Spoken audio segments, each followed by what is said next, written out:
sale भनेको यस्तो नि त पकाउने अरूले त कस्तो सानसानो पकाउँछ नि त यो चाहिँ यत्रो ठुलो छ क्या भक्क फुलेको पकाउन चाहिँ हामीले सेल भनेरै पकाएको यो खासमा तर यस्तो भएको छ त्यही पनि ठिकै छ एभ्रिवान आज चाहिँ म टक्क माछाको रेसिपीहरू बनाउँदै जाँदैछु होइन अब सेल पनि बनिसकेको छ हाम्रो माछा पकाउने तरिका खासै थाहा छैन आजदेखि माछा पकाउने तरिका पनि सिक्दैछु होइन टक्क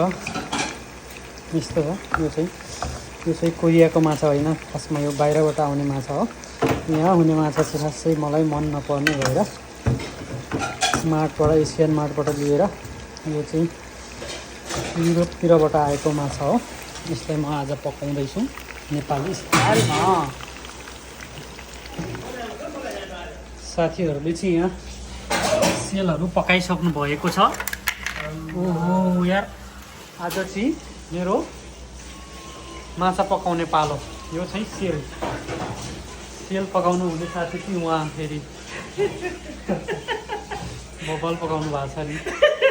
पकाउन चाहिँ हामीले सेल भनेरै पकाएको यो खासमा तर यस्तो भएको छ त्यही पनि ठिकै छ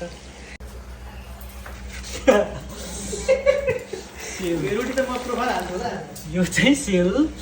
अनि यो चाहिँ हाम्रो चिकन सुकुटी त्यही पनि माछाको चिकन सुकुटी बन्दैछ है ल तपाईँहरू सुरु गरिसक्नु भयो खाना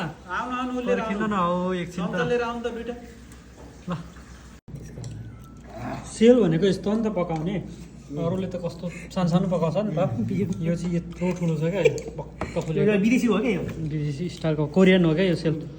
छिङ्गो आउनु न ल